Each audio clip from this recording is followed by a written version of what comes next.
Hi, I'm Julia, and this is a video response to Time to Slay's question, why do you ship Spuffy, and what do you want to be when you grow up?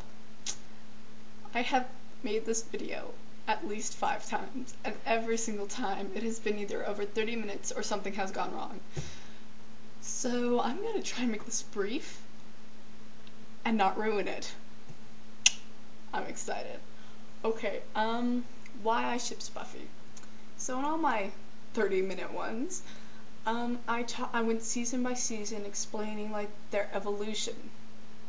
But I'm just gonna go ahead and skip ahead to like my concluding sentence. And my voice is really hoarse because I've been talking a lot. It doesn't usually sound this bad, although it's not like beautiful. But disclaimer.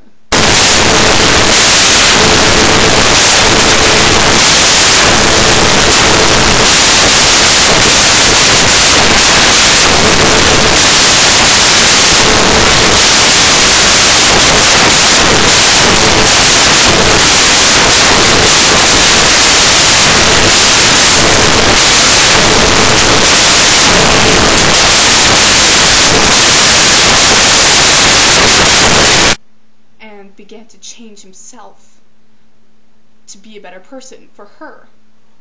She was his moral compass. And Buffy, you know, she was a good person, and then she died, and when she came back, she stopped feeling and anything at all. So she started to use Spike, and I believe Spike was in his own way using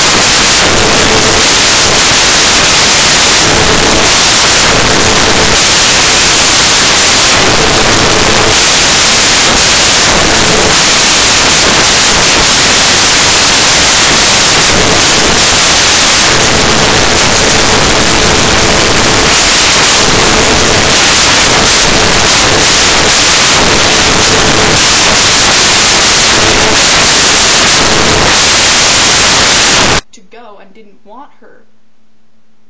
Like, he wanted to help her, but he wanted her to stay with him at the same time, which is why he said stuff to her like, you belong in the dark, which is so wrong. But he thought it was true. He thought she would be better if she was in the dark with him. And that her friends wouldn't understand when they probably would, because her friends are just so accepting of everything. Like, it might take them a while, but they weren't just gonna throw her away over the choice of who her life partner was. They didn't over Angel, and Angel did a lot worse things in those, like, 6 months than Spike did, so, in his whole tenure as an evil guy. And I'm rambling, and I'm sorry about that. That's how my other videos got to 30 minutes. I'll try to cut down on the rambling. And then in season 7, well, first there was the whole bathroom scene, which I'm not going to try to go into too much detail in because that's also how my video got pretty long. And I think season 7 is super important, especially Never Leave Me, that episode. That is like one of the most Spuffy episodes, like maybe not full of Spuffy, but it has the most meaningful Spuffy moment to me, personally. I mean, other than Chosen, of course.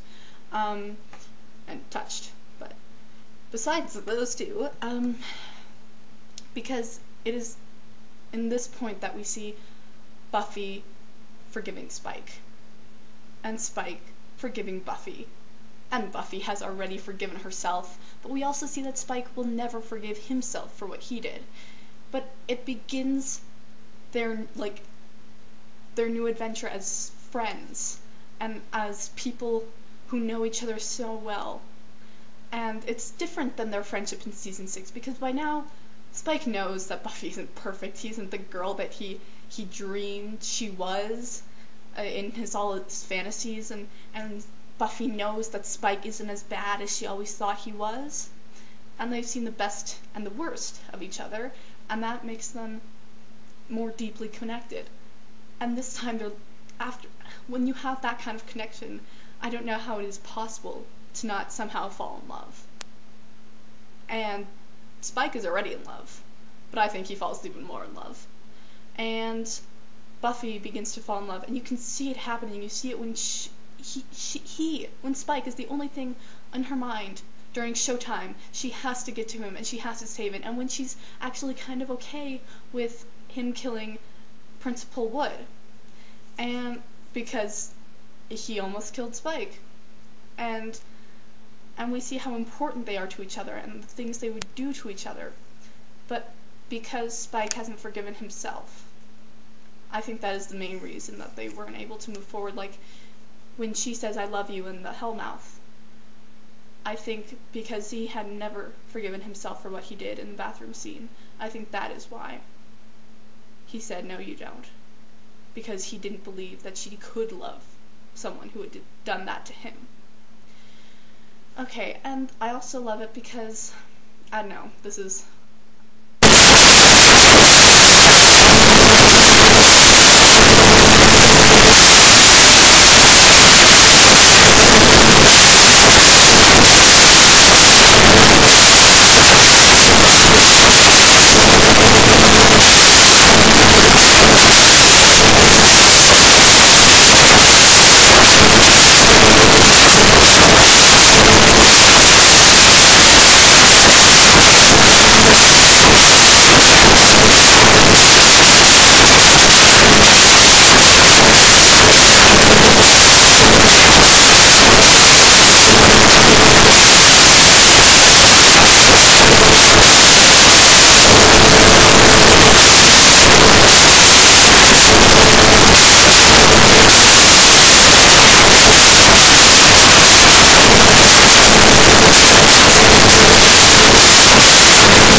horizontal mambas going on, and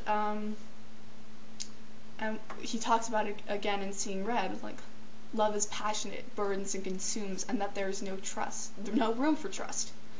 And in season 7, with the soul, I think he realizes that love is about trust, and love is about being friends with the person you love so you can be in love with them even more. And I think this is really important because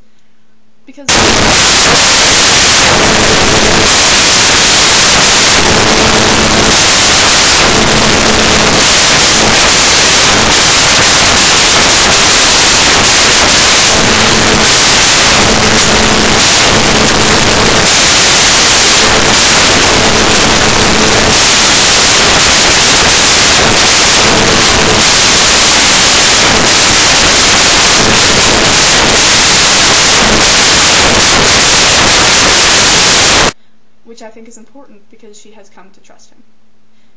And I just love Buffy because it is, in the end, they become soulmates. I don't think you were just put on this earth and there is someone who is a soulmate.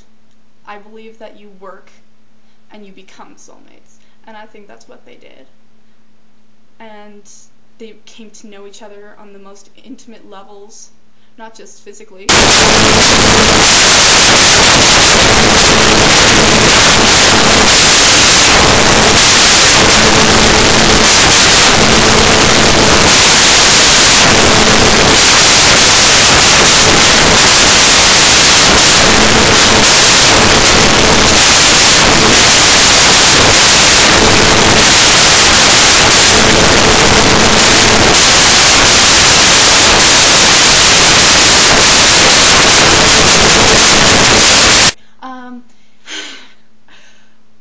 I don't know. I want to be British when I grow up. I'm definitely going to college. I don't know for what. I'm still a freshman. I have one more year to decide, so I'm gonna use that year wisely. I'm pretty good in like physics, and I kick butt in English and history. But it's gonna get a lot harder next year because freshman year is always, I guess, easier. And I don't know. I wanted to be a lawyer for a while, but as you can see with my video here, I kind of lack in the charisma department. And I'm awkward, which might not be such a great thing for a lawyer. Also, I'm really sorry about the lighting. I started this at like 4 o'clock when it was still bright outside. Not this video, but like the video process. I'm sorry, I can't speak. And now it's gotten dark and I'm all like washed out. I'm not usually this white, although I'm pretty white.